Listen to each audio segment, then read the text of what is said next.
Welcome again, ladies and gentlemen, to Joe Stunner Boxing. Hope you're doing well. Okay, I watched one of G-Man's videos earlier, and he went on an absolute rant against Tyson Fury, and with good cause, I think, because Fury has made a statement that he doesn't care about being undisputed, he doesn't care about fighting Alexander Usyk. They're all bums, all the boxers are bums, I'm the greatest fighter that ever lived, and so on and so forth. Okay, well, I did a video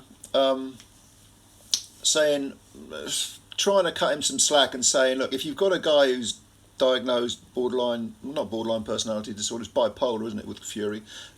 He does seem to have a couple of the many different personality disorders thrown in, but my video was basically saying, look, what do you expect? You know, I had a conversation with someone and they said, well, Fury is the way he is. What do you expect? Okay, that's fine. Now, if you genuinely don't care about your legacy, and you genuinely don't care about being undisputed, if your attitude is genuinely that you've won all the belts, even if they're at different times, I don't care about, you know, giving Usyk a big payday, although he has no problem with giving Francis Ngannou a big payday, who's, you know, he also said Ngannou is a bigger threat than Usyk, and because he hits harder. The bloke's never had a boxing match in his life, not a professional one anyway. And, you know, Fury talks about being the best ever and hasn't fought Joshua or Usyk or Frank Sanchez or Zhilei Zhang or Makhmudov, you know, etc., etc. G-Man went through this, you know, laundry list of possible opponents. He's absolutely right. What he says, he's absolutely right, G-Man, when he says that it's an embarrassment, that the crap that comes out of Fury's mouth, and public perception seems to be changing against him. But maybe he doesn't care about legacy. Maybe he doesn't care about public perception. That is his right to do that. It's Fury's right to do it. It's any boxer's right to do exactly what they want to do. But here's the point I want to sort of dwell upon, and it's something that, again, G-Man did touch upon. And that these are the real criminals, the real culprits, the real people who purport to be in favour of boxing, but due to their actions, it suggests the opposite. It certainly has the opposite result of being good for boxing. And that is, of course, our friends at the WBC. Because Fury has come out and said, look, I'm not interested in mandatories, in doing this, that and the other. I don't care. I'm just here to make a bit of money. Okay, well, why aren't the WBC stripping Fury of his belt?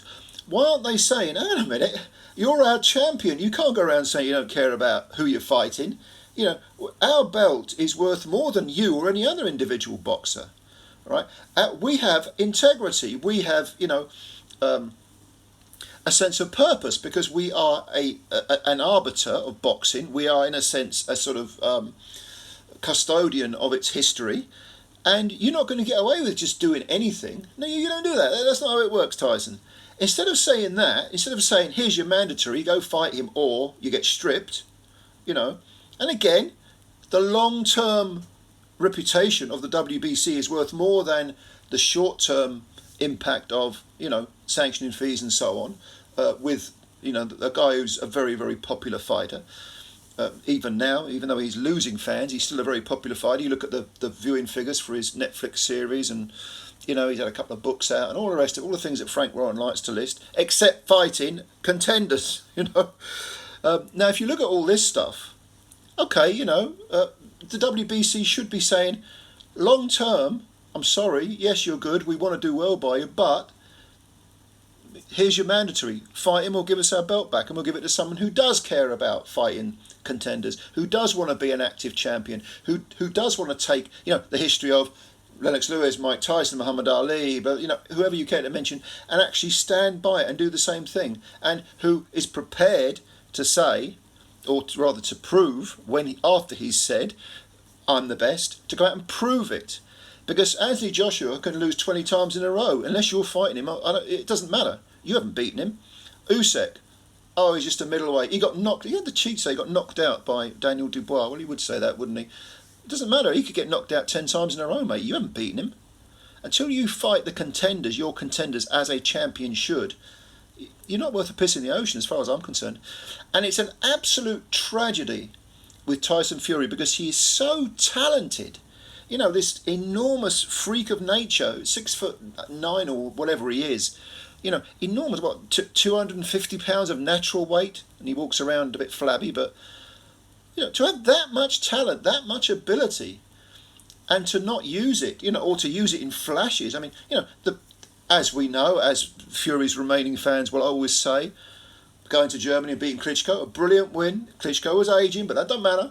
He had unbeaten in nearly 10 years. Beaten up Wilder, you know, 3 times. I mean, I know it was a draw the first one, and he got floored twice, but I thought he won that fight, and he obviously won the next 2.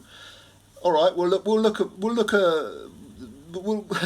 push aside the fact that Fury probably outweighs Wilder by about 50 pounds in natural weight, but that doesn't matter.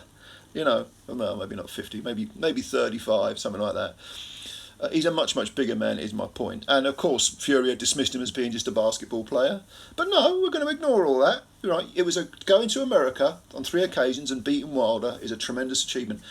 But I'm sorry, as the saying goes, what have you done for me lately? Apparently not much, you know. As G-Man said in his video, and others have said it, Tom Schwartz, according to you, with your lineal title, was a world title defence, as was Otto Wallin. Look, if you don't care about your legacy, fine. It's up to you. You can retire. You know, I wouldn't ever tell a fighter what he's got to do, absolutely got to do. I can make suggestions as a fan, and that's really all I am as a fan. But if you're not interested, give the belt back. And the WBC, Sulaiman, etc. should be ashamed of themselves for not insisting you got to fight someone, mate. Your last mandatory was Dillian White, well over a year ago. If you want to hold on to the belt, we've got to give you a mandatory. To do nothing at all is the real, well, I was going to say it's the real sin, but when you look at what the WBC does, I mean, it is so frequently punching low. Or let's use something that's rather topical, even a week or 2 later. They punch low below the belt. They make statements saying, we represent XYZ, we have the sport's best interest, we have fighters' best interest, and then they'll let something like this slide with the purported heavyweight champion of the world. It's just not good enough. It's just not good enough. Anyway, again, big up G-Man as always for his video. That was excellent. I know this is kind of riding off the back of his video, but I just had to stress that point. This is, you know, people are concentrating on Fury and saying, and rightly so, they're giving him shtick, if you forgive the mispronounced word. But nevertheless, the WBC, don't forget them, because they're out of order. Anyway, it is what it is, as the modern saying goes. Comments below. Tell me what you think. What a shame. I mean, he's so talented, Fury. It's just a shame. But yeah, let me know what you think. Comments below. Subscribe to the channel if you're new and hit the like button as well. Much appreciated. And I'll look forward to reading your comments. Bye for now.